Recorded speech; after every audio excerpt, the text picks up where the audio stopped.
Welcome back. Today we're going to be checking out another bizlychannel video. I absolutely adore this man's style. It makes my jaw drop every time. Like it's so simple, as in cleanly done. Like I can't ever hype it up enough. You're gonna hear me babble on about it a lot. I do apologize, but it's really, really amazing and absolutely worth it. If you are new here, please do consider subscribing. It'd really help me out. I'd very, very, very, very, very much appreciate it. Thank you. If you could, maybe, possibly, use code MOAN, 10% off your order at GamerSucks. That'd be kind of cool. Also, check out Bub. We got a new plushie. Go see him. He's adorable. Consider getting one. Thank you. Are you ready? Let's go.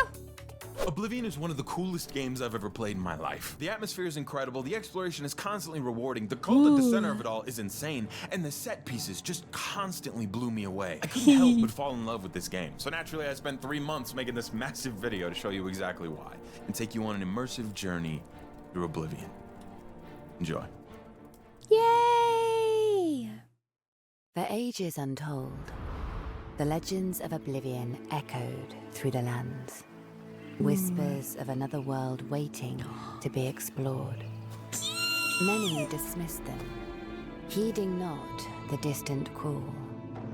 But fate, it seems, had other designs. In the capital of Tamriel, just south of the province of Skyrim, a great calamity lies in wait. The Daedric Lord looms beyond the veil, and the fate of the realm rests upon unlikely shoulders. Hey, prisoner. What are you in here for? Oh my god, I'm so happy to see another person here. Listen, I don't know, actually. I think it's some kind of mistake. I'm not supposed to be here. A mistake? Huh. Yeah, right. Well, let me just say firstly, welcome to prison. And I actually really hope you die in here. Yeah, hey, thanks, man. What? Yeah, I said that. Why? I just met you. Actually, now that I think about it, are you sure they didn't arrest you for looking like Sid the Sloth? From Ice Age? Oh, okay, he gets the reference. A little bit of a movie buff here, a little bit of a film guy. This guy watches movies. You're talking to nobody. There's nobody else here. You're talking to nobody right now. There's no one here. Loser. There's no one else. It's you and me. Oh, hey, I've actually got a present for you. No, I don't want anything from you. Are you gonna pull out a middle finger? You got a present for him? You're gonna pull out your finger? It's just a middle finger? I don't want it. Nope, I'm good. I'm good. Oh, nope, come on, I'm man. good. It's just for you. All right, what is it? All right. Where did I put it? Oh, here it is. Wha-bam! I knew it! No! No! No! Get away from me! Get out of here! No! No! No! Oh, you just not loved enough as a child, and so now you're like this? No, actually, I was abandoned as a boy and forced to fend Good. for myself. Good! There wasn't a warm bed or a meal that I didn't have to fight for. Good! It's a cruel world out there. That's great! Cold, harsh, and unforgiving world. Amazing! I suppose I've just become a reflection of that. Good! Oh, actually, that's terrible. I'm sorry, man. Yeah. No. Yeah, it's pretty bad. Almost as terrible as your face! Oh my god. Boom! Yeah, Okay. I did that. All right, we're I done. just did that. You just go on. Now, Oblivion starts you off in a prison, obviously, but it's not necessarily to set you up as a criminal. It's Okay, so I have to start the glaze now, okay? Dude, look at it! Look at the lighting on him! Like, it's just, look at it! He's just standing here, but he's in the game! He's in the game, and it looks so good, dude. I love it so much. Sorry. It's more to give you the cleanest slate possible, you know, Look at justify him! why you don't have any gear at or money. him! And I'd say being in prison is a pretty blank slate, all things considered. You know, you can fill in the blanks pretty easily. Like maybe you were falsely arrested, maybe you were a thief, or maybe you threatened the families of a couple merchants. Like, you know, probably no big deal if you did that. You're probably still a good guy at heart, I think. But I mean, that's neither here nor there. What's most important is that it starts your character at their absolute lowest, making their journey to the top feel like a grand adventure. Boris, lock that door behind us. Hello? Well, look at that. Guards are coming. Stand back, prisoner. We won't hesitate to kill you if you get in our way. Roger. Hey, can you guys like kill this guy like really, really slowly and in front of me so I can see the whole thing and make sure you make him suffer the whole time? That'd be great. Dude, he's such an ass. I've seen you. Me? You are the one from my dreams, Assassins attacked my sons, and I am next. My blades are leading me out of the city along a secret escape route. By chance, the entrance to that escape route leads through your cell. What? Okay. Yeah, that just seems like a bad place to put it. Yeah. It's like you probably shouldn't have put it in here. Pushing in a stone, the secret passage is revealed, and they just let me come with them for some reason. I don't know.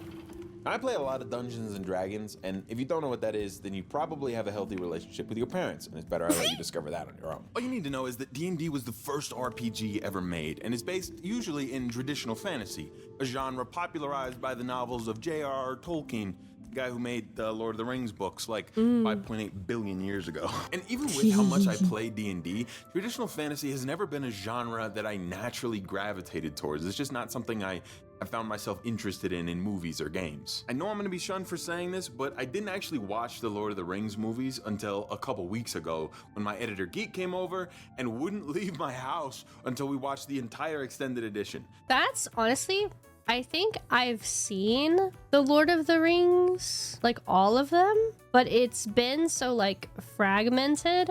If I wanted to actually know the story or talk about the story, I'd have to watch them again. But this is this was the same for me with Harry Potter. Like I never watched Harry Potter until I was, oh god, like at least 19 or something like that. Like it just wasn't something that I watched growing up. It was something that I watched just on a whim way later. But I binged them. I watched them like all. So I need to do the same thing for Lord of the Rings. And I will say, after watching it, I at least get it now. I think it all happened at the perfect time too, because this Oblivion remaster dropped pretty shortly after. So the movie kind of set the stage for me to fall in love with this game. Oh my god. From what I can tell online, the team at Bethesda saw Lord of the Rings as one of the biggest inspirations for Oblivion. Of course, both worlds have their own Stabby, lore stabby, and unique stabby, stories stab. to tell, but I I love can his say little playing hands. this right after. Sorry, I wasn't listening to you. I was looking at your little hands. Ah! Dude, imagine these were my hands. Look how cool I'd look. Both worlds have their own lore and Stab, unique stab, stories stab. to tell, but I can say, playing this right after watching the first Lord of the Rings, I could feel the influence. These hooded figures are likely who the Emperor is trying to get away from. Luckily, he's got a hero like myself to save the day. You stay here, prisoner. Don't try to follow us. No, I can help though. Oh, This journey through the sewers acts as a tutorial for a lot of the basic stuff you'll do in Oblivion, such as fighting big rats. whoa, whoa. Yo, dinner. Desecrating bodies. Fighting goblins. The next one. Don't even worry about it.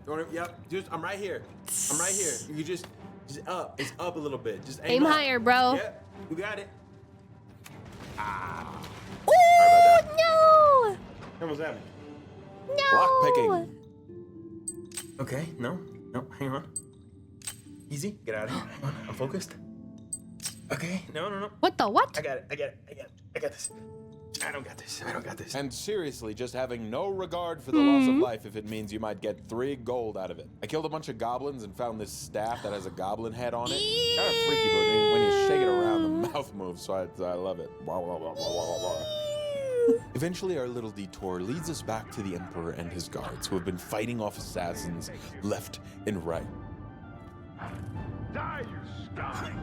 Oh, sneaky. Oh, hi. I can go no further. You alone must stand against the Prince of Destruction and his mortal servants. He must a not have the amulet prisoner. of kings. Take the amulet, give it to Joffrey. He alone knows where to find my last son.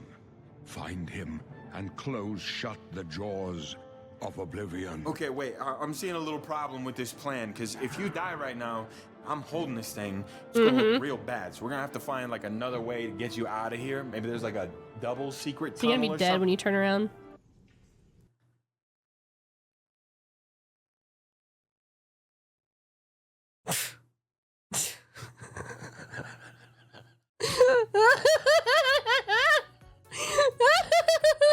Oh man, Grandpa ain't got his fucking life alert on. Grandpa, we've been over this. We got you this last week. God damn it, Grandpa. Oh, I'm going to jail. jail. Okay. And so, this lowly, nameless prisoner is now charged with a burden of immense weight. To find Joffrey and deliver him the Amulet of Kings. To emerge from the sewers and into this world that only he can save from Oblivion. Ooh. Woo!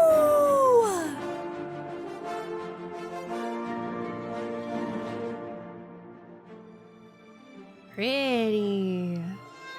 Look, there are a lot of things Bethesda is not good at, but if there's one thing they're really great at, it's this. I never played the original Oblivion myself. My first experience with it was watching my dad play it. This might be one of the only games he ever finished, and now playing it myself, I understand why.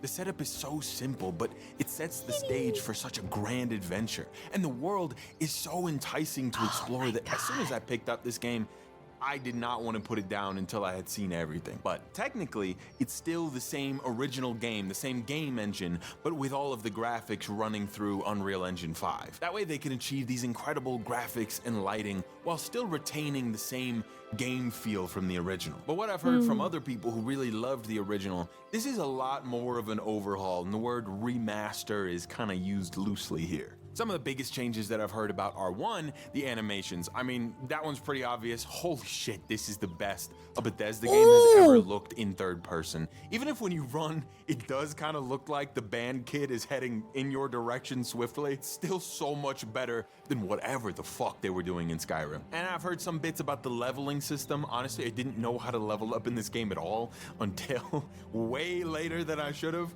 I should have figured that out way sooner. You'll see. If you want to hear a more specific comparison to the original, there's a YouTuber I found while I was eating dinner. I was just on YouTube on my TV. The channel is called Milk Drinker. I think that name alone deserves a sub, but there's a video on that channel kind of going over the differences between the original and the remaster. So if you're curious about all that stuff, go watch that video. I do not know that person at all. Look, I know a lot of people don't like Unreal Engine and associate it more with the slopification of video games, but it really is capable of, at very least, some cool visuals. I am not a game developer. Not for lack of trying, I'm just kind of stupid and it's easier to talk about other people's games than to make my own. I'm not even really a reviewer. I don't even know what you would call this. I just kind of look at stuff and go, hey, that's pretty cool. Yeah. Oh, that's not very cool. Well, but that is pretty cool. Yeah. I think the only category you could put me in is caveman gamer. All this to say, I will not pretend to understand how running a game in one game engine and then the graphics through another completely separate game engine works at all. I do not get that. But I will say that from a player perspective, just caveman gamer mode, it looks great and it runs pretty good on my system. Oh no. You were saying?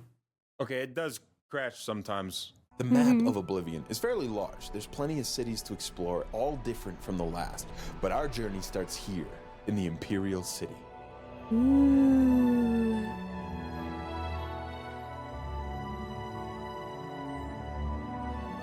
Zadurgan.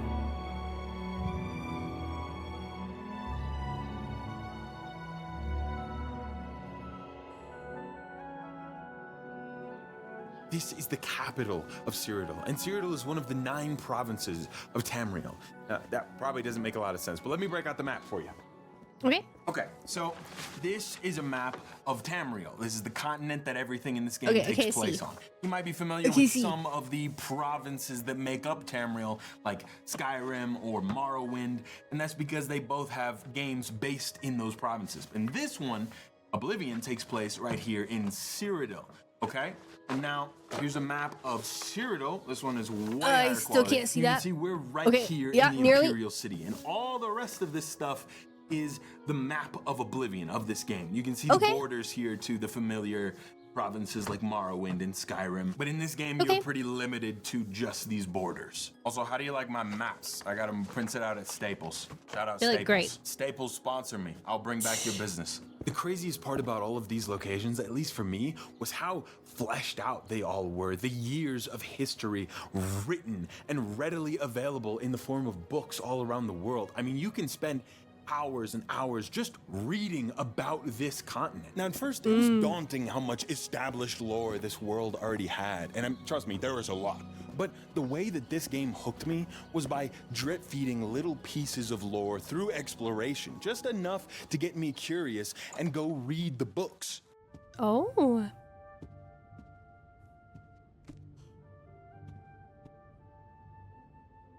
I won't pretend to know everything about this game. I mean, I've only just started playing, and most of y'all have had like 20 years playing this game. This video is more just about me sharing what I learned, the experiences that I have, because I figure the only thing better than falling in love with something is watching someone else fall in love with something that you already love. Except maybe like your wife. I didn't think about that. Mm-hmm. I mean, you know, teach their own. They don't put those chairs in hotel rooms for nothing. We're still pretty Oh my god. early on in the game, but my main thought at this point was that I just loved how the Imperial City was structured. It sits on an island in the middle of Lake Rumer, creating something of a moat between it and the rest of Cyrodiil. There are multiple districts segmented like spokes on a wheel, all surrounding a great tower that stands as a landmark for the entire province. The districts all serve different purposes, but the one I wanted to explore first was the market district. I mean, listen, if I'm gonna embark on a royal quest, I'm gonna need all the best gear, and I know exactly how to get it. Now, the merchants in this game have something called a disposition score, and the higher you can get that score, the better the prices you can get. All you gotta do, turn on the charm. Oh no. Okay, let's start with admire. Oblivion merchant, you so sexy. What? No, not feeling that one? Okay, let's do a joke. Knock, knock. I didn't get through the joke. You know what? That's okay. This is how the game works. You gotta find 2 that work and 2 that don't, and you gotta spam the ones that work when it's got the most lines. All right, let's do a boast. Do you want to see how fast I can chug a drink? All right, ready? Here we go. Okay. Oh. Oh. It's Take your recording. time. Yeah. No, it's fine. Oh no. Oh. Are my prices Oh, it's better? carbonated. Yeah. Oh. I'm done. Oh. Did you like? Why didn't you like? Why are those supposed to work? It's 2 work and 2 don't. That's not right. What's the next one? Coerce? I'm gonna kill your fucking family. It's just that easy. You know, it's all in the approach. It's how you go about it, right? It's a charm thing, and some people have it. Some people Stop! You violated the law. Okay, so I stole it. Oh my god.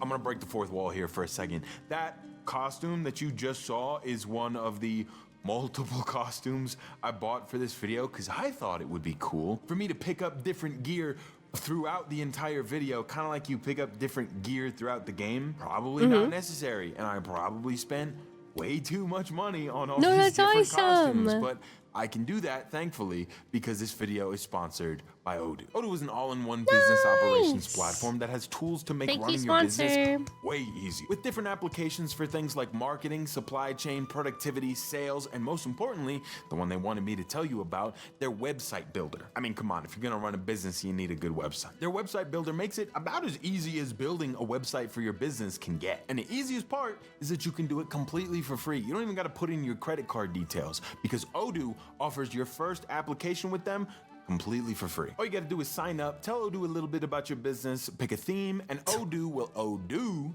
most of the work for you. From here, you can edit the text, the images, the free domain name that they give you for an entire year. This is my website that I built with Odoo.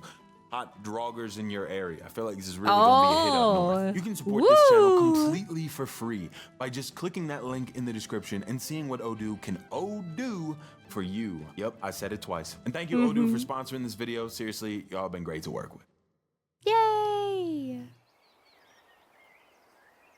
The Amulet of Kings needs to be delivered to a man named Joffrey, who is secretly the head of the Blades, a faction bound to serve and protect the Emperor of Tamriel. Joffrey hides in plain sight as a monk in Weynon Priory, so that's where we have to go. Hi. On my travels to Weynon Priory, I experienced my first night in Cyrodiil, and it just absolutely blew me away.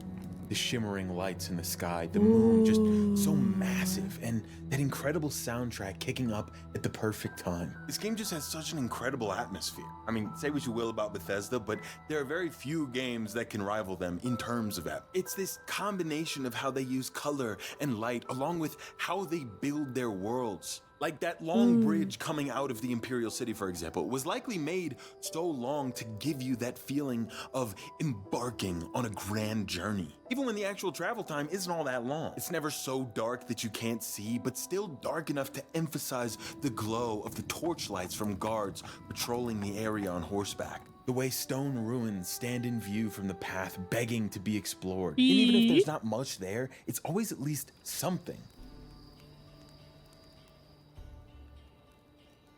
Oh.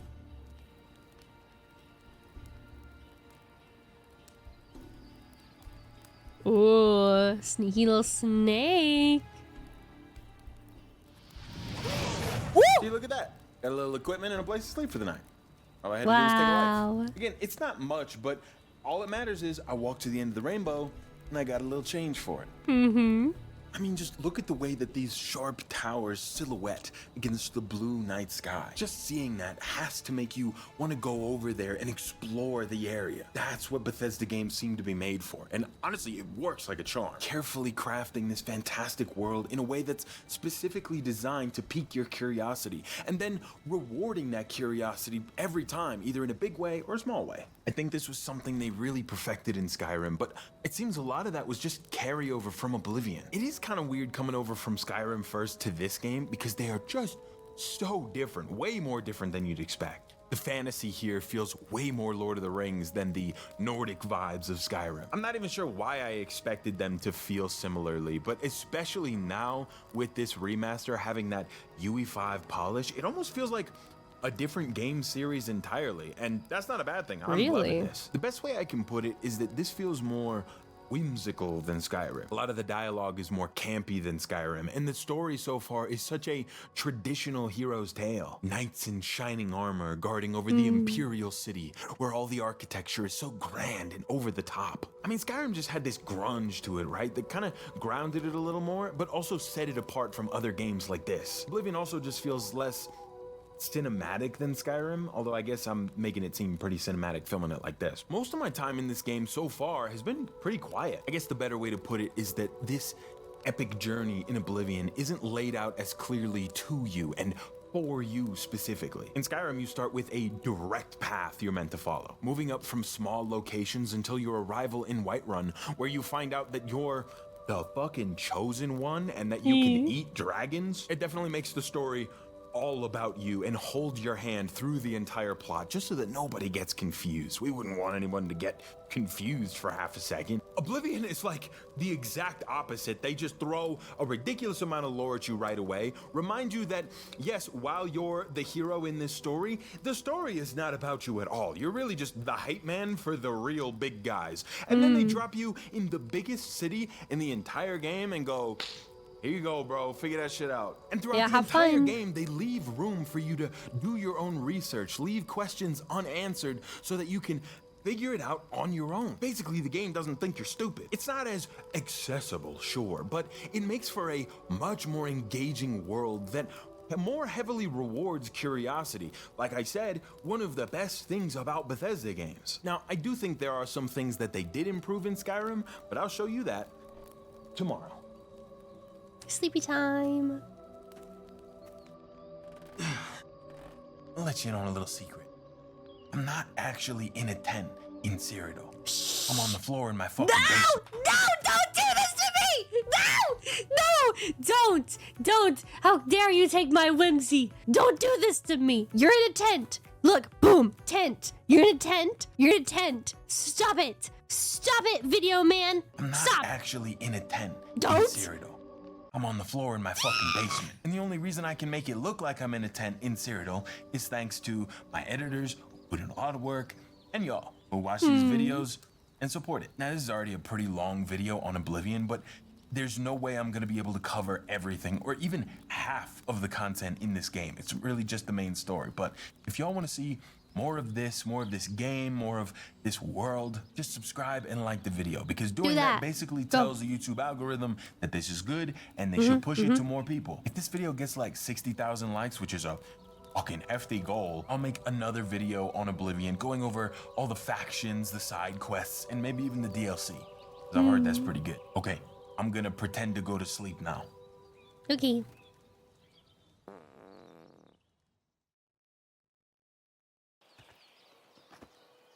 Oh.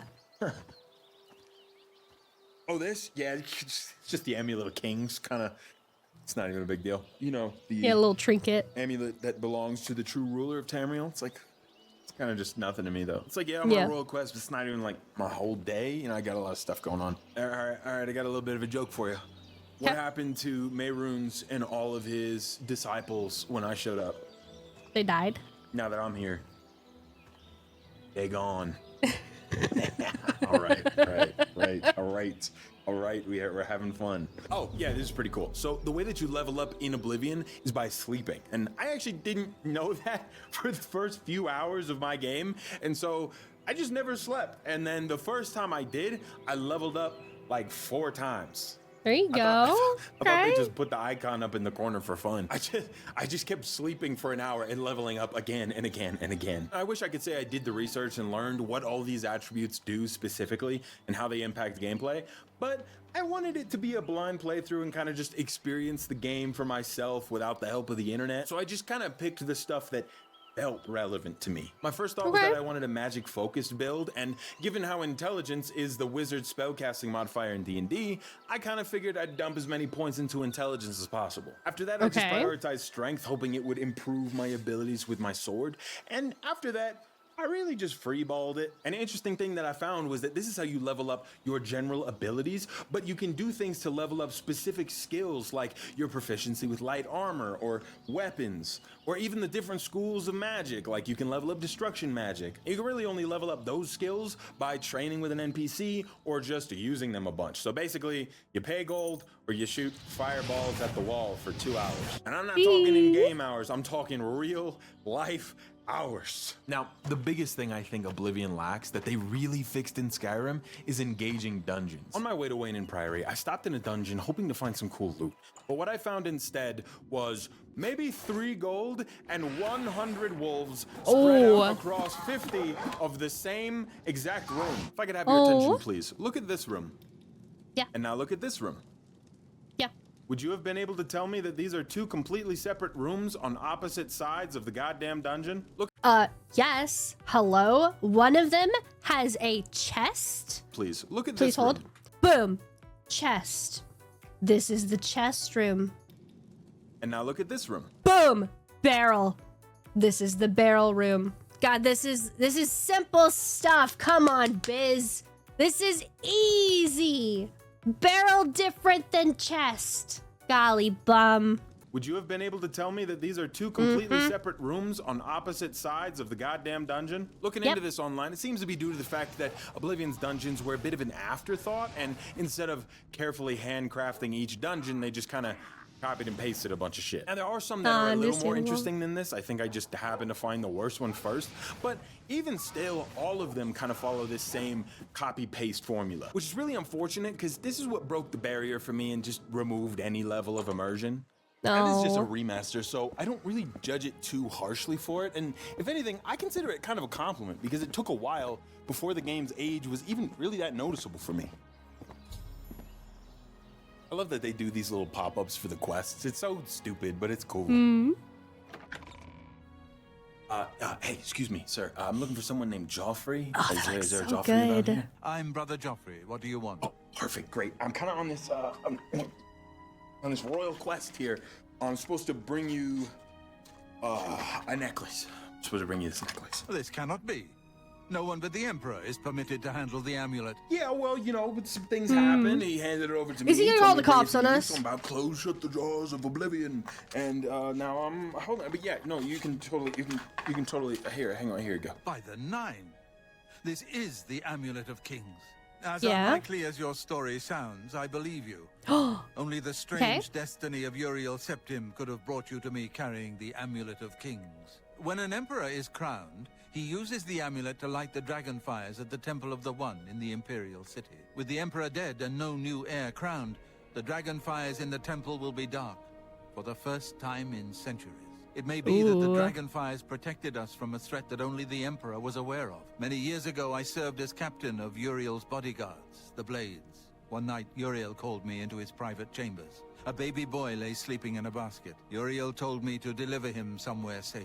He never told me anything else about the baby, but I knew it was his son. His name is Martin. He serves Akatosh in the chapel in the city of Kvatch, south of here. You must go to Kvatch and find him at once. If the enemy is aware of his existence, as seems likely, he is in terrible danger. Cool. So just a quick question for you.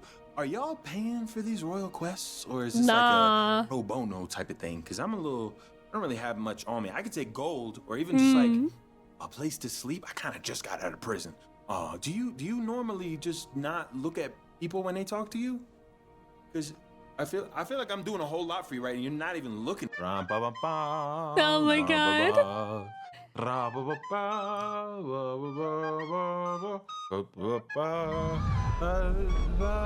Whoa. Oh. Yeah, this is one of the coolest video games I've ever played in my entire life. Talking to the guards. How did we get here? We just took a stroll. We just took a lovely stroll and now we're at the gates of hell? It seems this hellish doorway opened up and Daedric fiends began laying siege upon the city of Kvatch. Given that we just learned about the Emperor's last remaining heir, Martin Septim, serving in the temple here, it's fair to assume they've come for him. The gate to Oblivion blocks our way into Kvatch, so the only answer here is to close it. Okay.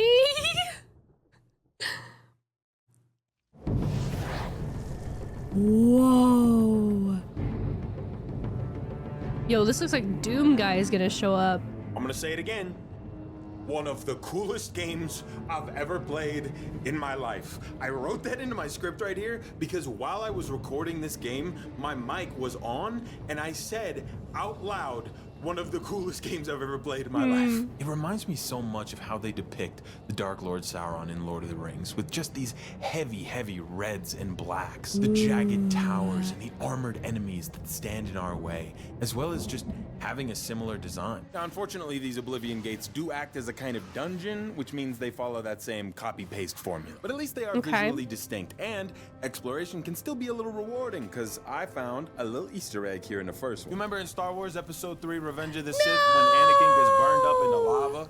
You get all crispy? They got a crispy Anakin over here. No! It doesn't do nothing. But it's cool that they put it here.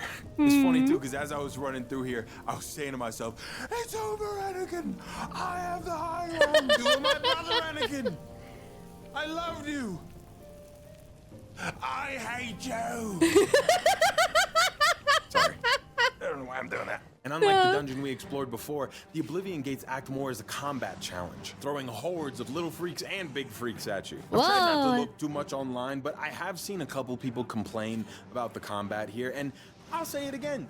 It's not that bad to me. I had a good time. It also helps that melee combat was kind of secondary to me, and magic was my main squeeze. My favorite thing to do was summon a skeleton and treat him like my little buddy. The only problem with that is I had to re-summon him every time the fight moved 15 feet away, because for some reason he can't run to follow you. He has to walk really painfully slowly. And then every time I would spawn him in again, I would say, "Go, my thrall!" I think my ideal playstyle in an RPG is magic focused. The problem is I never have fun with the magic systems in games. I mean, in Skyrim, I feel like I was running out of magicka instantly. In Elden Ring, bro, I got tired of twinkling that staff so goddamn fast. But here in Oblivion, I swear to God, it's like a dream come true. I can utilize magic, and not only is it as effective as my sword, most of the time, it's more effective. I've never felt like such a badass wizard in a video game, and truly, I tell you, this is my only dream. And the magic leveling system actually makes it feel rewarding, because utilizing a school of magic consistently will increase your level in that school. And as you reach milestones in your level, it will increase the rank of spell you can cast. And as long as you've ranked up your intelligence high enough to cast it, you could just do it. But then you also have to increase your intelligence every time you level up, just so that you have enough magicka to cast these higher ranked spells. I told you I'd figure out what the level ups do. It strikes this perfect balance of not being too much of a grind, but still making you earn that big jump in power that comes with a higher spell rank. But as far as real-time RPGs go, Oblivion has the best magic system I've ever played. These towers are a siege to the top, and once you get there, you find the sigil stone. That flaming beam shooting up through the tower leads up to this, and so removing it will begin our fulfillment of the prophecy and close one of the many gates of Oblivion. Ooh!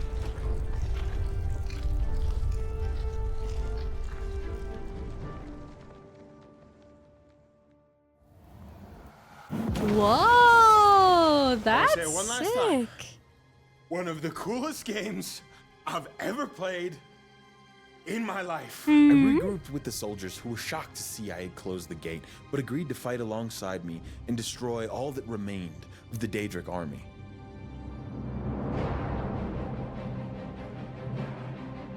Ooh.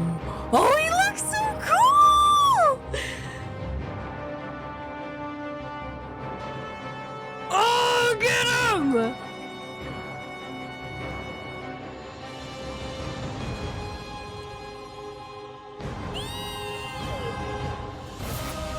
Whoa!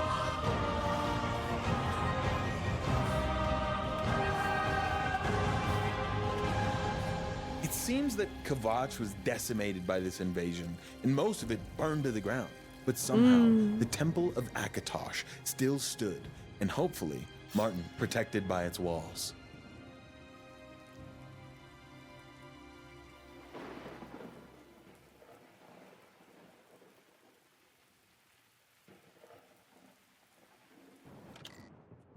Hello. Housekeeping.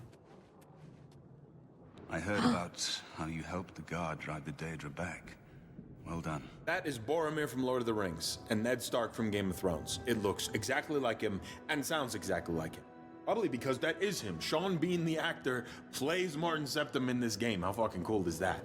But hey, bro, your dad's the Emperor, so there's a good news. Bad news, they did kill him, they being a crazy, evil, freaky cult, and they only opened this gate here to get to you and kill you, so basically all this is your fault. But, you know, that's okay. I need you to come back with me to hang out with a weird priest and put on a necklace for us. I'll come with you to Weynon Priory and hear what Joffrey has to say.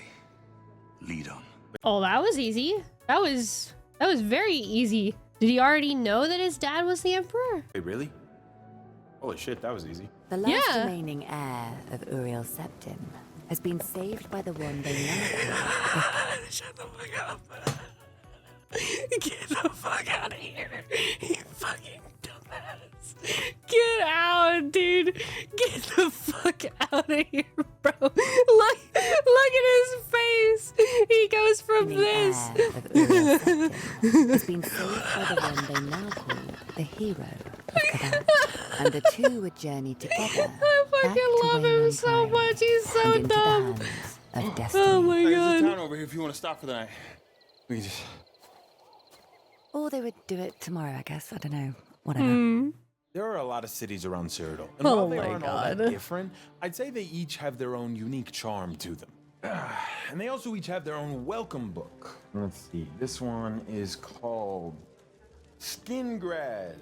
Kind of a nasty name. All right, let's see. It says they're famous for their wines and cheeses and being clean. I mean, it definitely looks like that kind of place. Such ornate stonework and tall, beautiful structures. It also says the Fighters Guild here makes a specialty of goblin hunting. That's pretty awesome. In Oblivion, yes, the main content is a big part of it, but just like any Bethesda game, the side content is just as thought out, if not sometimes more well thought out than the main story. There are multiple guilds you can join and side quests you can do. I obviously went to join the Mages Guild first since I was playing a wizard, but to join them you need a recommendation from every chapter of the Mage Guild in Cyrodiil. This is one of my problems with Oblivion. There's so much cool content. Like the Mages Guild, that entire quest line is awesome with the necromancers and all that stuff. But to get to that fun quest line, you gotta jump through a ton of hoops. Going around to the Mages Guild in every single town and doing tedious little missions for each of them is not nearly as fun as the actual Mage Guild quest line. And I bet you a lot of people didn't even get to the fun part because this part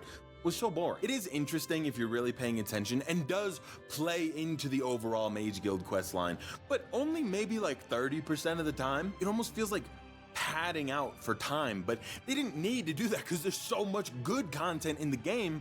This just wasn't necessary.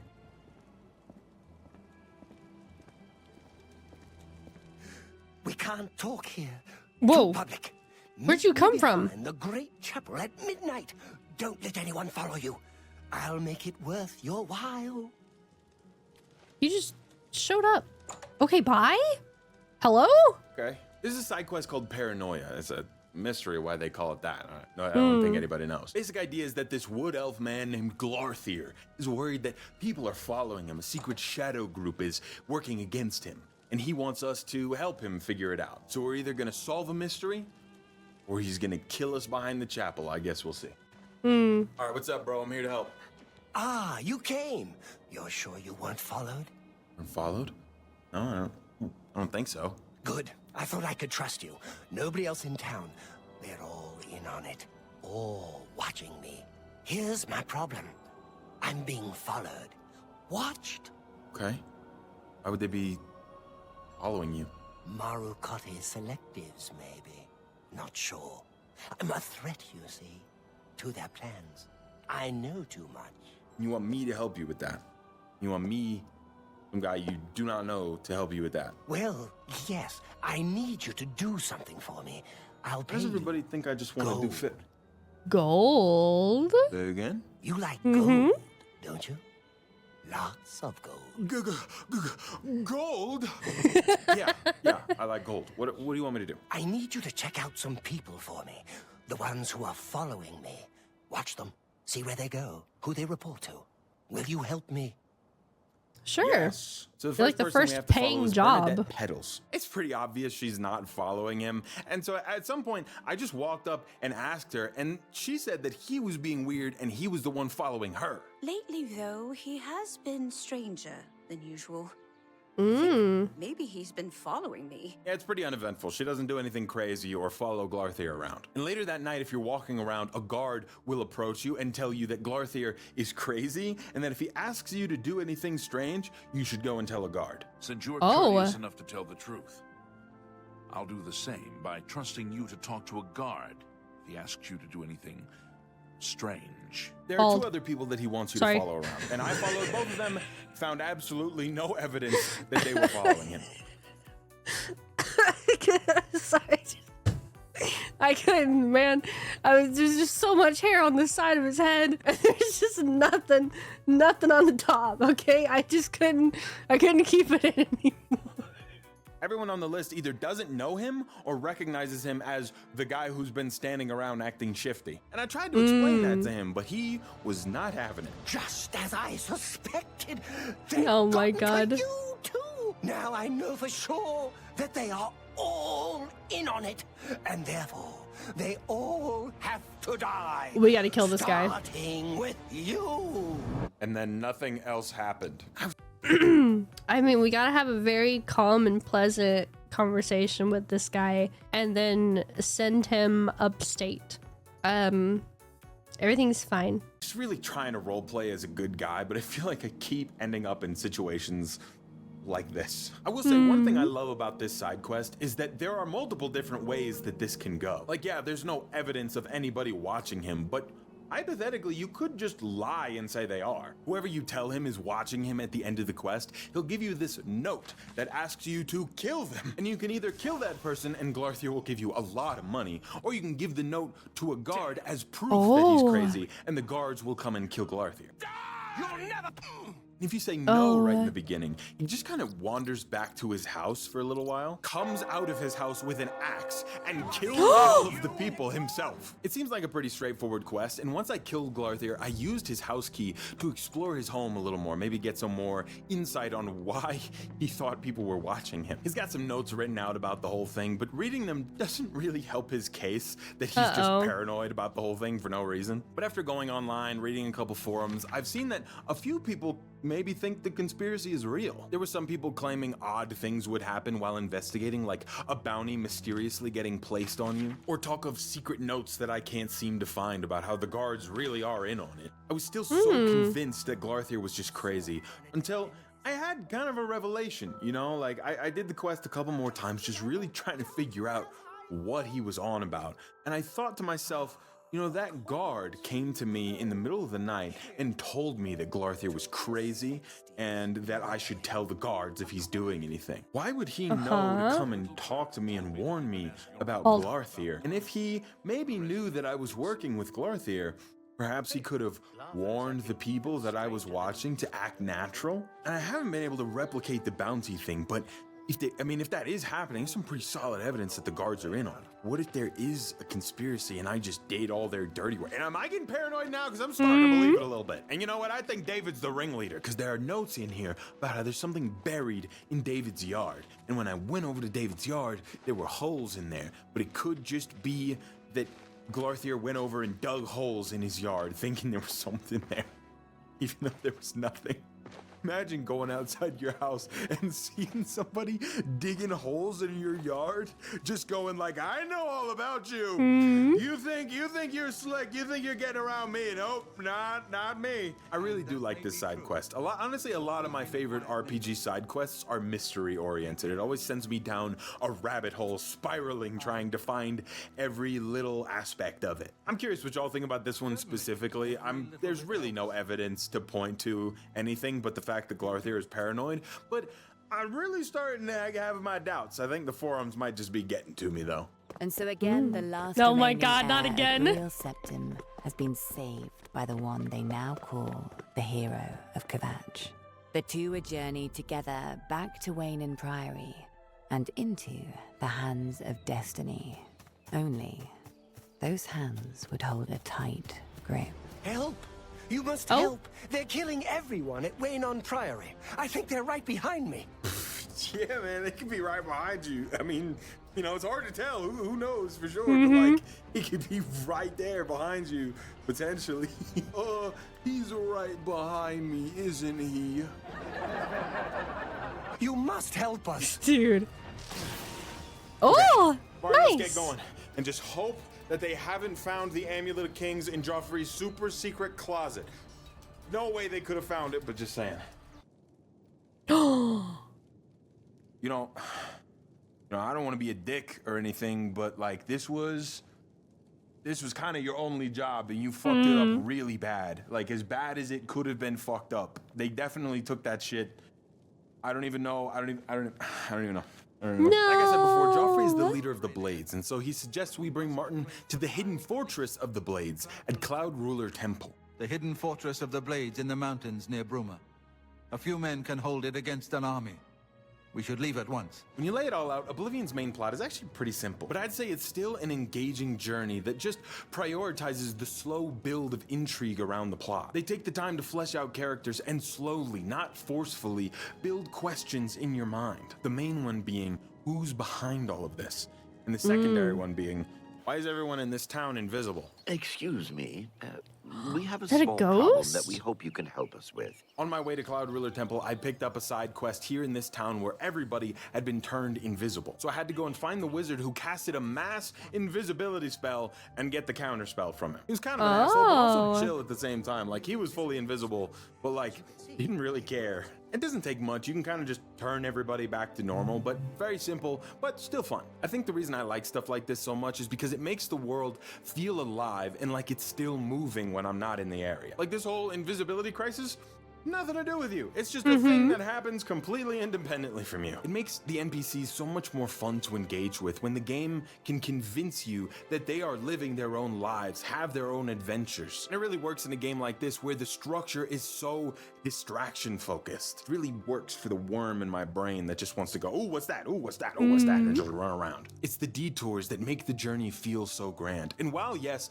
the main story is meant to hook you in, literally everything else is meant to deter you from that path. I mean, even just the leveling system, for example, requiring you to go to sleep to level up will require you to find a place to sleep. And unless you're sleeping in the same inn or for some reason spent your gold on a house early on in the game, it can usually lead to meeting new people, discovering new things, and sometimes those new people or things are invisible. There are also these encounters along paths that seem to be random chance, but I can't really tell if they're random. Like sometimes a bandit will show up and try to rob you, or a wolf will come and try and kill you. And even if you try to run away on your horse, it doesn't matter because they'll just keep chasing you, like all the way to your destination. Your best bet is to like run by a guard and make it his problem. All of this adds up so that rather than a quiet horse ride to Cloud Ruler Temple, it feels like a hefty journey that's taken multiple in-game days to get here. The temple sits above the snowy city of Bruma. The Bruma book says that because it borders on Skyrim, there's a heavy Nord population.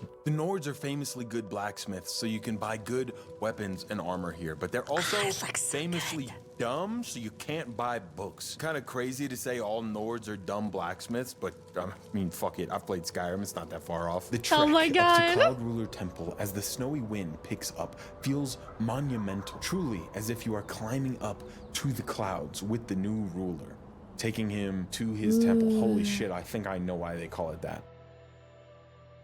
Blades, dark times are upon us. The Emperor and his sons were slain on our watch. The Empire is in chaos. But there is yet hope. Here is Martin Septim, true son of Uriel Septim.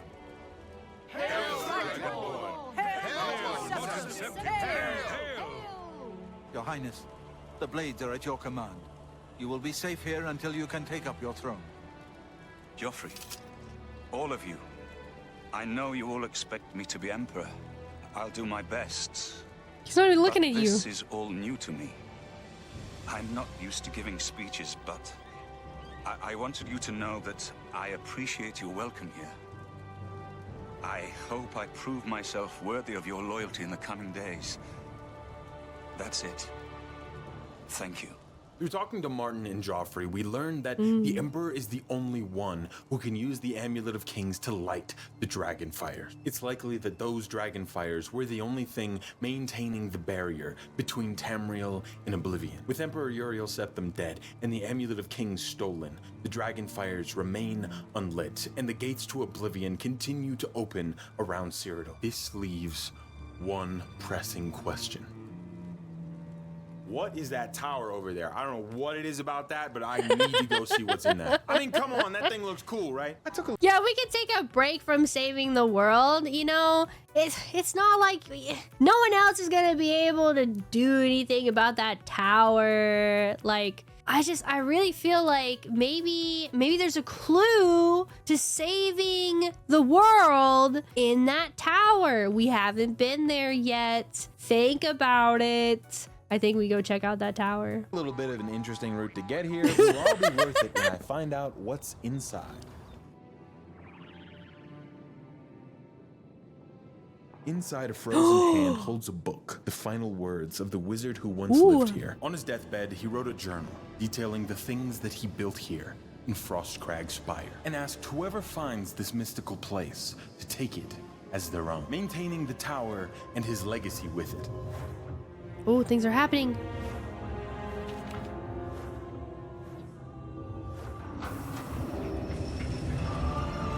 Ooh.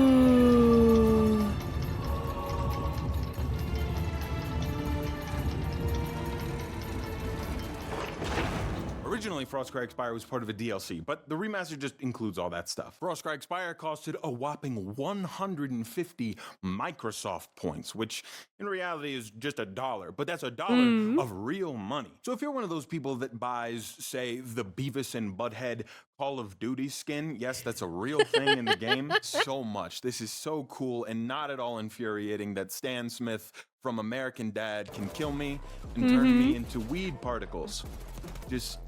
What are we doing anymore? Given that I mostly focused on the main quest in this playthrough, I didn't exactly have a lot of money to my name. But luckily, Frostcrag Spire is a free home, and all you need to buy is the furniture, which really isn't all that much. It would act as my home for the rest of the game. The perfect home for a mage. I love the magic in this game so much. It's got a vault where you can store all your stuff. There's a little area where you can spawn different androaches. And if you get the candles lit, you can do something called spellcrafting, which is usually reserved for advancement in the Mages Guild. But if you got the tower, you can kind of just do it here. I didn't get too deep into the spellcrafting thing, but what I did do was really awesome and definitely felt broken. There's one thing you can do that's really fucking funny. I learned this from a YouTube short. If I summon my thrall, and then I get a couple spells that increase his speed, and then I get a spell that'll let me absorb his speed, you can get your speed up to like a couple million.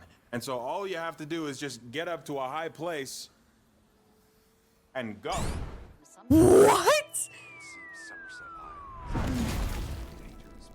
Back in the Imperial City, there is one man who can help us find the Amulet of Kings. Boris. What? We're just gonna... Okay. I guess that's not that cool. We're just moving on.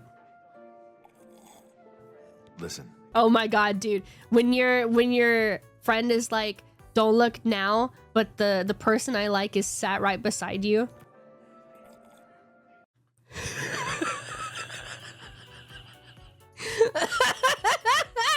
Hey, don't look now.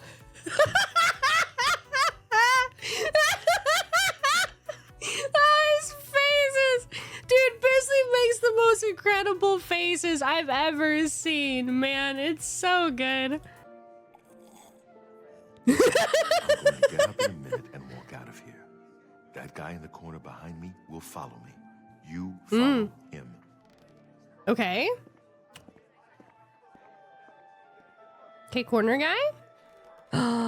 Corner guy. I'm gonna go for different reasons than those two people. Uh-huh.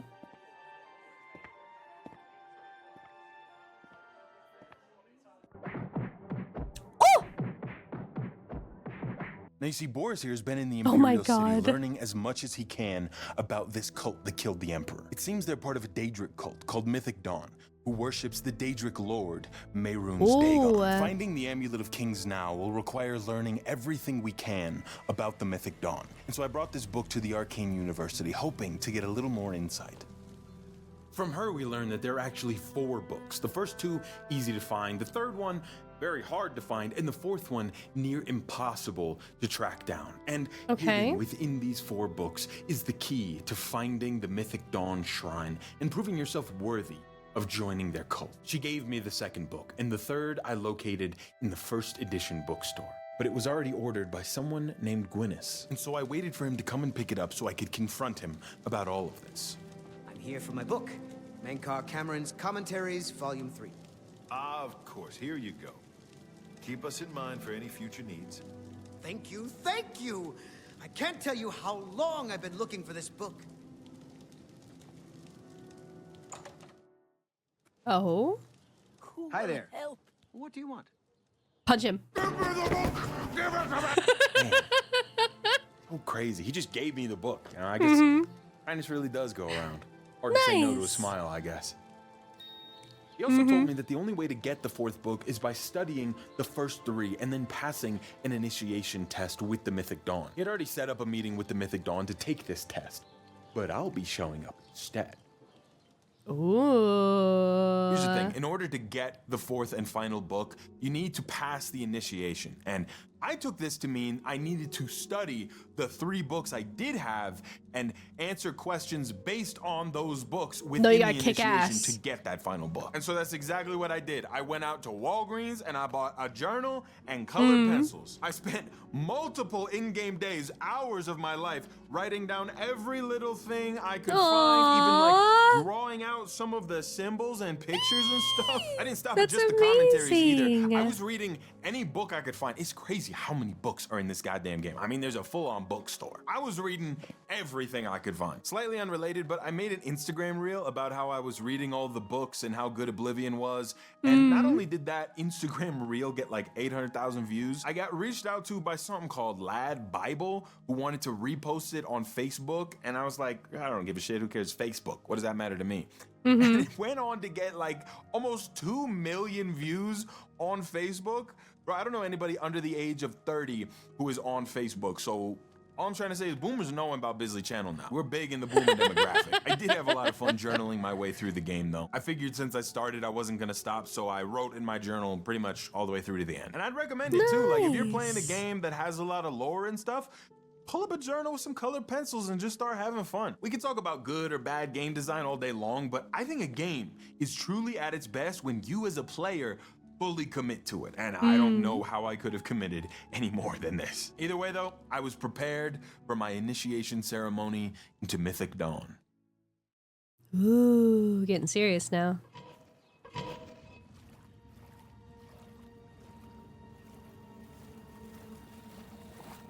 I brought Boris down to the initiation with me and was so prepared to ace this test. And just as I was about to start, Boris' bitch ass got caught and I never got to take it. I studied for a full day for this test and that was it? I drew the runes, bro. What do you mean? The runes. On the one hand, it was a heartbreaking experience that I may never recover from.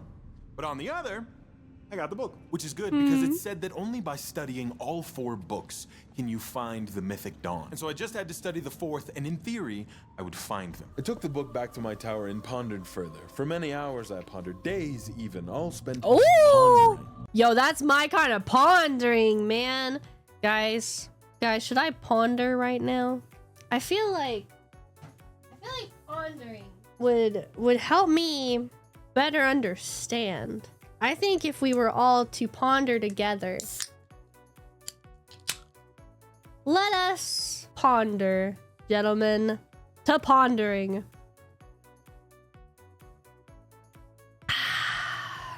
God, I love thinking with my smooth brain.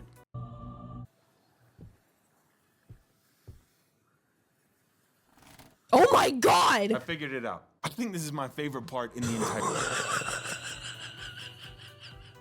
Oh my God, yo! Is that what happens if you ponder hard enough? Oh my God, my brain didn't even see the beard, the gray at all. I just saw him like waddle over. I didn't even see it. And he just sat down. Oh my God. I figured it out. I think this is my favorite part in the entire game because you just have this riddle to solve. And technically you can solve it just with the 4 books, but if you want help, you can go to the Arcane University where once a day you'll be given a hint. And if you go enough times, eventually you'll be given the answer to the riddle. But you shouldn't do that because the answer is right in front of you. I was looking through the text thinking there was some like profound answer I was going to find, and then I noticed that all of the paragraphs have a big capitalized first letter. And so I got my little journal and wrote out every one of the letters, and it spells out Green Emperor Way, where tower touches midday sun. I figured... I'm conflicted on that, okay? And on one hand, I am dumb enough that I would need it to be that simple, right? Where it's just a capital letter and then you write it all down. I am dumb enough that I would need it to be that simple. But I also, opposite side, I feel like that's too dumb. But there's no way that I'm cracking like codes. Like I'm not good with figuring out things, cracking codes, different stuff like that. So I definitely agree that it's a good like thing to have it that way, but I would want it more like crazy, but I would just never be able to do it. I'll be honest with you. Green Emperor Way was a place and I had to find some tower there, but there was one problem. Where the fuck is Green Emperor Way? Looking at the map, I see a place called Green Road right outside of Bravo, and so I figured that's a good place as any to start. So that is where we will go. Yay! The thing about traveling in Oblivion is that once you've been to a few landmarks, you can kind of just fast travel your way around the map, removing all exploration. That's convenient when you want to just complete a quest, but I do think the game is more compelling when you're taking your horse and traveling there yourself. It's fun. Get this man a purse. He needs a merce. He's got all these things. Look at it. He needs a nice satchel. Come on now. Quest, but I do think the game is more compelling when you're taking your horse and traveling there yourself. It's finding things along the way that makes the world so immersive, so why skip it? I didn't find anything on Green Road, so I just went to an inn for the night, figuring I'd have an easier time searching in daylight. But as I approached, the sky grew the rest red. of it down. An Oblivion gate had opened nearby, so I went to close it. Oh. The design of these Oblivion gates does get a little competitive, but it's hard to be mad about that when there's only a few required to be. I mean, there are tons of them all around Cyrodiil, but most of them are optional. And if you do complete them, there's a pretty banger reward.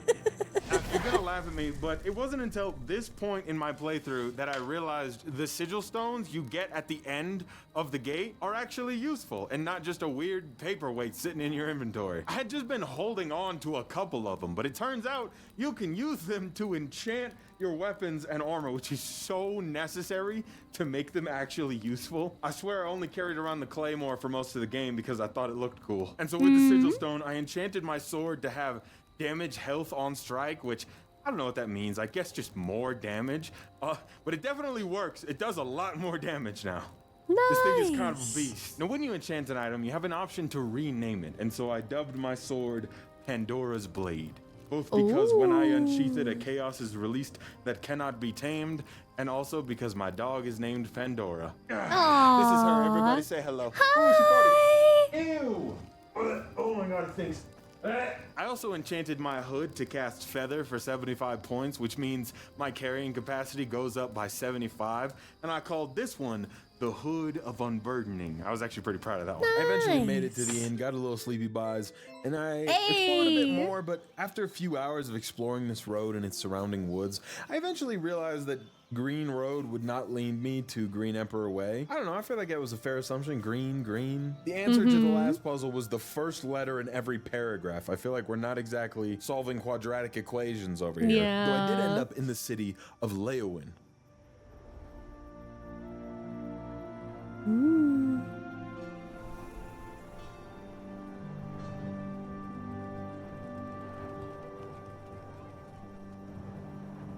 Cute.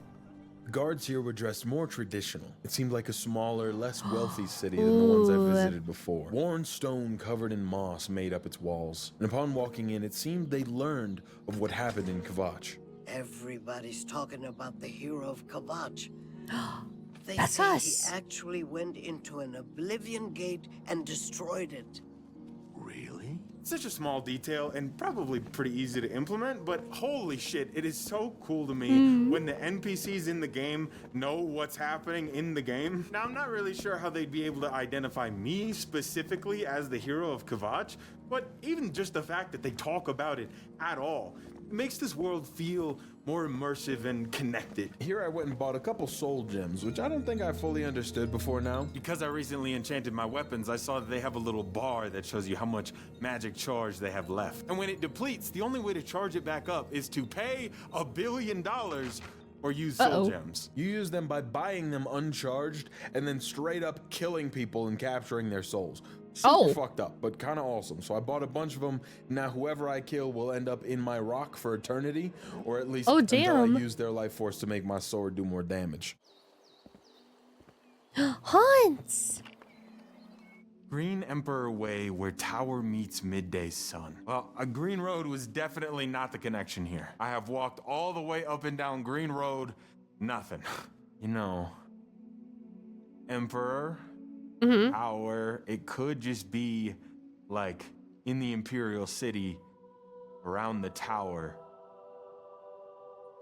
And I look for something green? I don't know. So in the morning, I set out for the capital city and straight to the tower. Oh, I'm dumb. It literally says Green Emperor Way on this door. And it's the part that surrounds the tower. I should have just gone to the tower first. Yeah, I think I'm just actually stupid a little bit. Obviously, I'm just acting this out after the fact, but this was my actual journey of finding Green Emperor Way. And I really felt stupid as soon as I saw that. I waited until midday and tried to line up the tip of the tower with the sun, which also felt kind of stupid, but it actually led me to this. According to this, the Shrine of Dagon is in Lake Arius Cavern, just outside of Shaden Hall. That's cool. That's really cool. I like that. Hi. Bro, we gotta get this man a fucking haircut, dude. Someone need to get him in a barber chair stat. Come on now.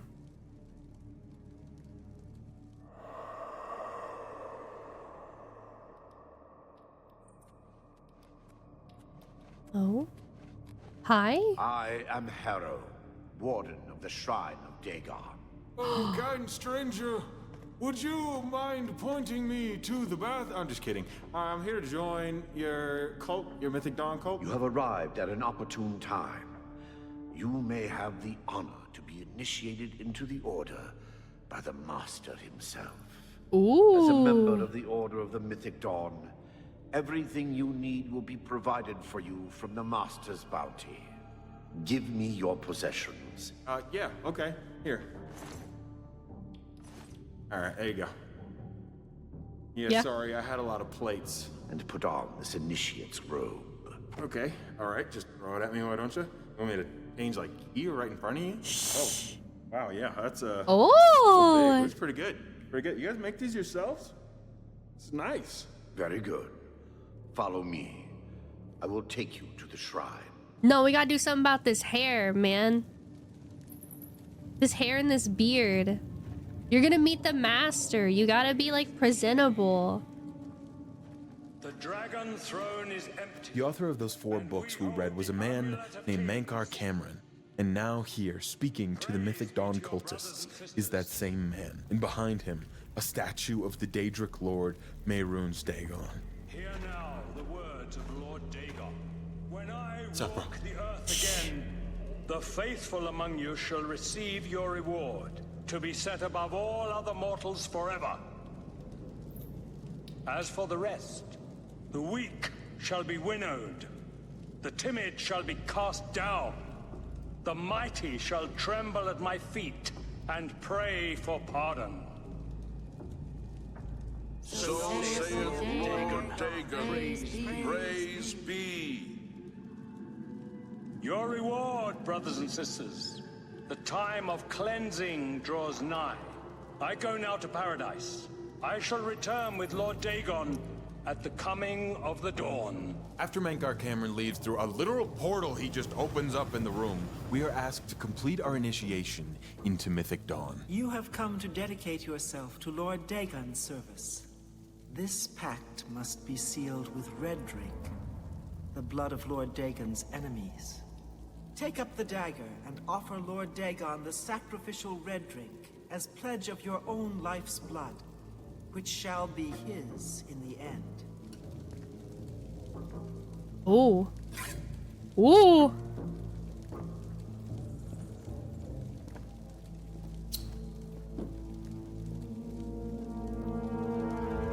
You thought I was gonna do it. Come on, I'm not gonna do that. Are you kidding me? All right, come on, guys, let's get you out of here.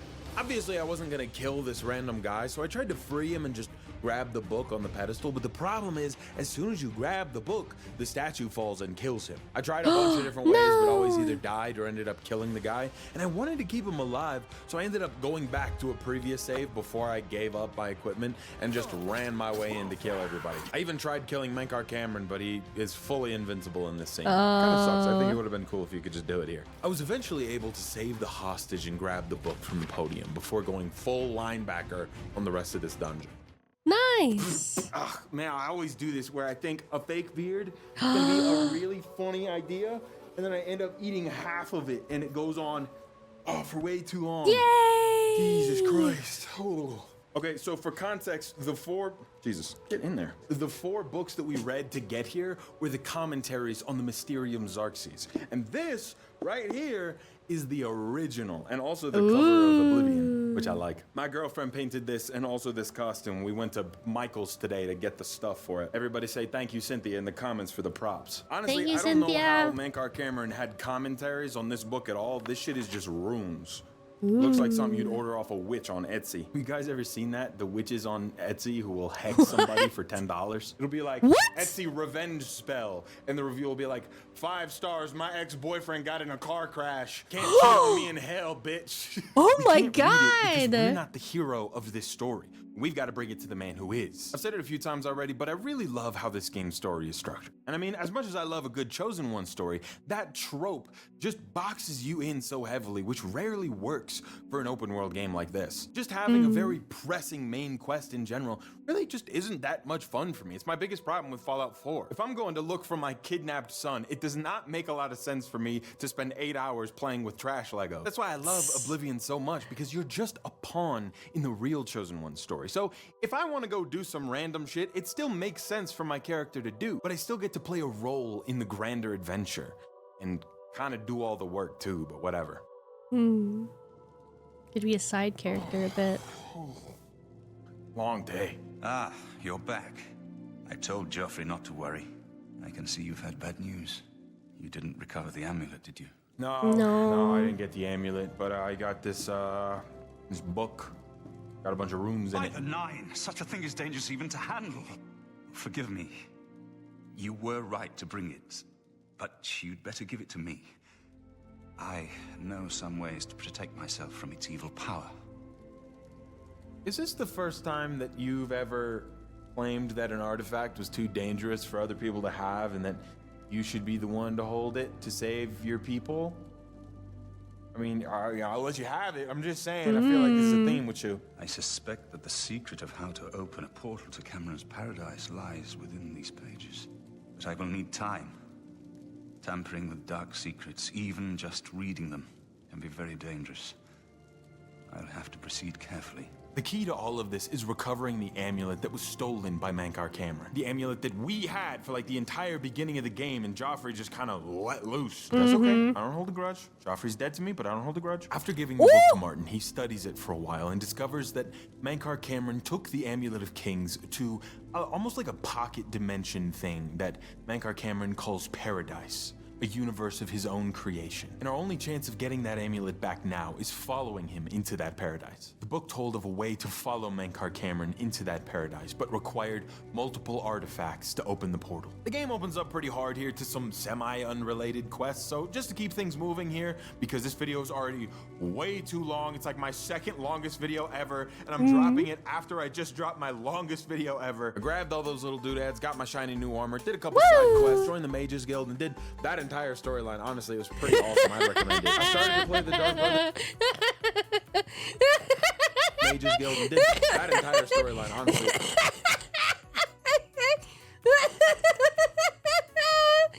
Oh my god, I love him so much. It was pretty awesome. I'd recommend it. I started to play the Dark Brothers storyline, but got a little scared, so I just kind of grinded some spells for a while. Seriously, I spent like 3 whole days just shooting fireballs at the wall to improve my destruction magic. I met the Adoring Fan, and nothing bad happened to him. And then I brought all the artifacts back to Martin Septim, who would open I'm sure nothing the bad portal. happened. I do want to say before we go in that there's still so much in this game that I didn't talk about. I mean, I'm likely still playing this game in my spare time as you're watching this. I cover a lot in this video, yet still I'm just scratching the surface. I didn't cover any of the guild stuff, most of the side quests, and even skipped over a lot of the non-essential main plot things. I wish I could have covered everything, but the video probably would have been like 4 hours long if I did that. And that's not even including the DLC that apparently, according to my editor Geek, is better than the main story. My experience with this game has been very strange because while I remember my dad playing through the entire thing, I don't actually remember anything about the game itself. I just remember that he did it. So I felt this overwhelming nostalgia, yet still got to experience a lot of this for the very first time. Here at the end, looking back at it all, I gotta say the one thing that really stood out to me in this game, the thing that felt so special, was just the world so built to get lost in, to explore, to live in. The perfect balance of beautiful modern visuals and old school gameplay that doesn't hold your hand all the way. That is something you can only get from a remaster or a remake like this. Sure, some of it's dated. I'm not sure they could have done much for the enemy AI. The NPCs kind of act insane. But that little section in there where I was journaling, trying to figure out a mystery that the game laid out for me and didn't just hand me the answer to, I can't remember the last time I was that immersed in a video game. Like, genuinely. I wasn't even planning on making a video about Oblivion. I honestly feel like it's a bad idea and I shouldn't have gone this hard on an Oblivion video because there's not that much interest in it. But it was after I got done that I knew I had to talk about it. I genuinely loved this game, no bullshit. I loved the entire time I spent with it. That's honestly why I didn't break this one up into parts like I usually do for my videos, because I figured I wasn't gonna get people in on a second part, so I kind of had to blow it all in one go. I'm working on a video for Resident Evil 2 right now, and the same kind of remaster, remake philosophy applies to that. You know, you get the mixture of the modern gameplay and graphics, but you get that older, less forgiving game design. My true hope is that in Elder Scrolls 6, if that ever comes out, they don't shy away from this. They don't shy away from letting you live in the world and figure things out, get frustrated. You know, I love Skyrim, but I think everybody can tell that in the pursuit of a broader audience, they've kind of just lost a little bit of this charm, the stuff here in Oblivion. And I'd love to just get a little bit of that back, whether in another Elder Scrolls game or just in more games in general. I don't like this shit on games. I don't know if you can tell. I don't talk like about a game negatively. Usually, I really wanted to make a video on Avowed when it came out, and then I played it, and I didn't like it. So I didn't make the video. And that game like perfectly embodies the problem that I have. I'll say it again, I'm not a game developer. I don't really truly firsthand know how hard it is to make a game. But as a player, I know what I like. I really like this, and I would love a little more of this. One more thing, because I'm thinking about calling this video the best Elder Scrolls game. I might not go with that, but if I do, I just know there's gonna be some people showing up in my comments like, oh, no, the best one is Morrowind, dude, it's Morrowind, what are you talking about? And so, if you're one of those people, well, this little section is just for you. And if you see any of those people in the comments, just send them this timestamp. Morrowind fan, you come to me with anger in your heart. But truly, I tell you, your game is a relic of a bygone era. I'm sorry, bro. I'm sure that game was fun to play like 100 years ago, but it is just hard to play now. I promise, if Morrowind ever gets a remaster, or if it just becomes playable on modern consoles, I will give it a chance. I will give it a fair chance. But until then, please return to your tomb. I mean, you're pushing 40, bro. Is this really the hill you want to die on? Just, like, focus on your retirement for a little while instead of complaining about old video games on the internet. And you know what? If you leave the comment anyway, I'm going on Etsy and I'm buying a $35 hex and I'm putting it right on you, bud. And I'm serious. I'm really serious. I've never been more serious about anything. You don't want to play. You don't play with the Etsy witch. And just in general, stop taking the title of videos at face value without watching the goddamn video. Okay. Amen. With that out of the way, we can finally go to paradise. Oh, it's open. I can go now. Hey. Oh my god. There were at least 18 White Claws consumed during the making of this video. We're slacking. Everyone ponder right now. That's some good pondering. So, the cat's paw of the Septims arrives at last. You didn't think you could take me unawares here of all places, in the paradise that I created. Look now upon my paradise. Gaia Alata in the old tongue, a vision of the past and the future. The vibrant colors, the sunlight dancing through the magical trees, and the path leading you right where Mankar Cameron wants you. Ooh. Oh, that's pretty. I have waited a long time for you, champion of old Tamriel. You were the last gasp of a dying age. You breathed the stale air of false hope. How little you understand. Yeah, I don't care, bro. You cannot stop your... The game does show its age here in this fight because you can just run straight up to him and do a shitload of damage before he even starts to react to you. Enemy AI definitely could have used a little bit of an update here, but I mean, the way she goes, man, I don't know. They've still gone...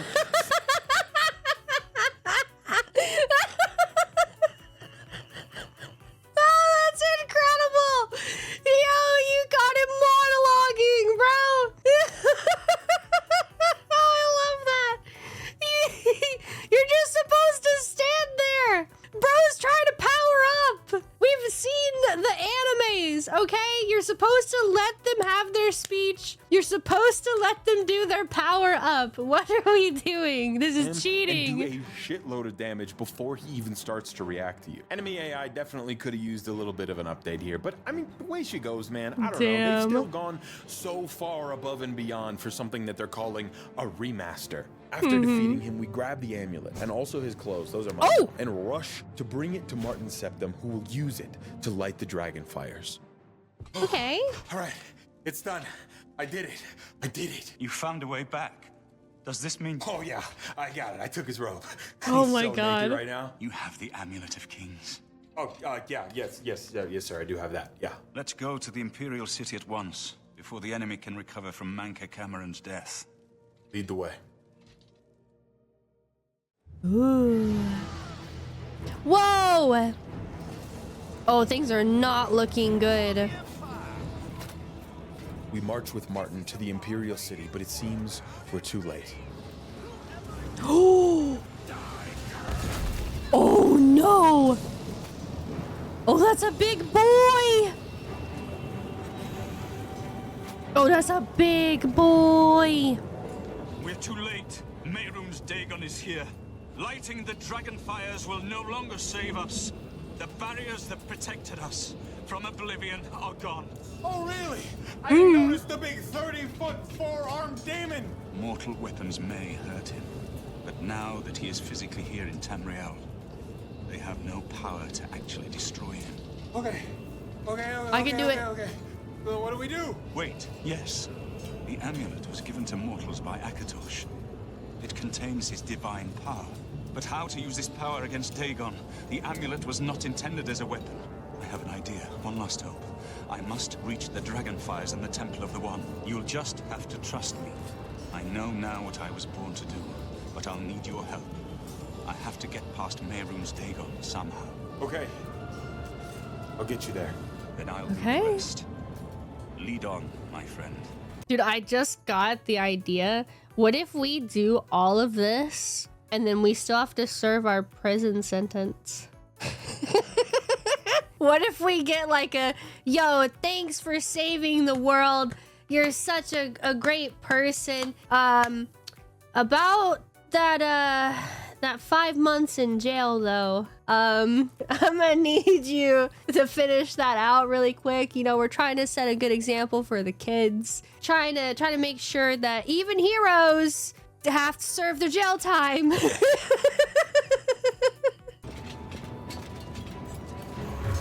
Oh my god! That's a big guy. Run! I do what I must do. I cannot stay to rebuild Tamriel. That task falls to others. Farewell. Are you gonna fucking die? You've been a good friend in the short time that I've known you. But now We're I must friends? go. The dragon waits. Wait, what?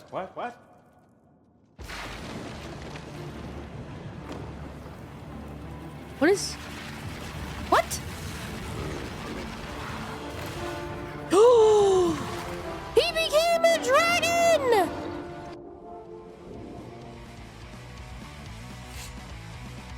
Yeah! Let's go! Whee!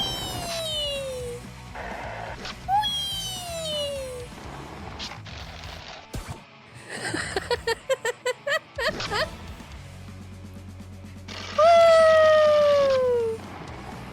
Woo! Yo, ponder, everybody ponder!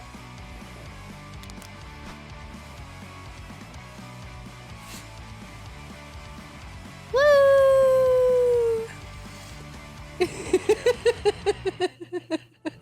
In the end, Martin Septim made the decision only the true king would, answering the calling of his blood, ultimately closing shut the jaws of Oblivion.